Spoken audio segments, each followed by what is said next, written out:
अस्सलामु अलैकुम। मंजूर मुगल कोलों खबरां सुनो। एक खबर ਦੇ ਮੁਤਾਬਿਕ ਬੈਰੂਨੇ ਮੁਲਕ ਵਿੱਚ ਸੋਨੇ ਦਾ ਭਾਅ ਡਿੱਗ ਪਿਆ ਹੈ ਤੇ ਹੁਣ ਸੋਨੇ ਦਾ ਭਾਅ 50 ਰੁਪਏ ਫੀ ਕਿਲੋ ਮੁਕਰਰ ਕੀਤਾ ਗਿਆ ਹੈ। ਇਹ ਭਾਅ ਮੁਕਰਰ ਕਰਨ ਦਾ ਸਿਹਰਾ ਕਿਸੇ ਬੈਨੁਲ ਅਕਵਾਮੀ ਮੁਲਕ ਦੇ ਸਿਰ ਉੱਤੇ ਹੋਵੇਗਾ। ਉਸ ਮੁਲਕ ਨੂੰ ਪੂਰੀ ਦੁਨੀਆ ਤੋਂ ਪੈਗਾਮਾਤ ਮੌਸੂਲ ਹੋ ਰਹੇ ਨੇ ਤੇ ਕਈਆਂ ਮੁਲਕਾਂ ਨੇ ਖਿਆਲ ਜ਼ਾਹਿਰ ਕੀਤਾ ਹੈ ਕਿ ਇਸ ਇਕਦਾਮ ਦੇ ਤਸੱਲੀ ਬਖਸ਼ ਨਤਾਇਜ ਬਰਾਮਦ ਹੋਣਗੇ ਤੇ ਹੁਣ ਸੋਨਾ ਰੇੜੀਆਂ ਉੱਤੇ ਗੁੜ ਦੀ ਤਰ੍ਹਾਂ ਵਿਕਣ ਲੱਗ ਪਵੇਗਾ। ਲੋਕ ਸੋਨੇ ਨੂੰ ਤਵੱਕੋ ਤੋਂ ਜ਼ਿਆਦਾ ਸਸਤਾ ਹੋਣ ਦੀ ਵਜ੍ਹਾ ਨਾਲ ਆਪਣੀਆਂ ਹਾਂਡੀਆਂ ਵਿੱਚ ਅਦਰਕ ਦੀ ਥਾਂ ਤੇ ਇਸਤੇਮਾਲ ਕਰਨ ਲੱਗ ਪੈਣਗੇ। ਸ਼ੌਕੀਨ ਲੋਕ ਆਪਣੇ ਜਾਨਵਰਾਂ ਨੂੰ ਸੋਨੇ ਦੀਆਂ ਖੁਰਲੀਆਂ ਬਣਵਾ ਕੇ ਦੇਣਗੇ ਤਾਂ ਜੇ ਦੁੱਧ ਦੇਣ ਵਾਲੇ ਜਾਨਵਰ ਸੋਨੇ ਦੀਆਂ ਖੁਰਲੀਆਂ ਵਿੱਚ ਚਾਰਾ ਖਾ ਕੇ ਬਿਮਾਰੀਆਂ ਤੋਂ ਪਾਕ ਰਹਿਣਗੇ ਤੇ ਉਹਨਾਂ ਦਾ ਦੁੱਧ ਜ਼ਰੂਰੀ ਗਿਜ਼ਾਈਅਤ ਨਾਲ ਭਰਪੂਰ ਹੋਵੇਗਾ।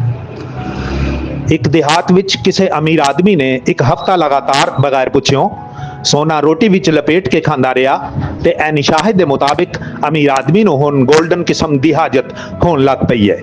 ਖਬਰਾਂ ਖਤਮ ਹੋਈਆਂ।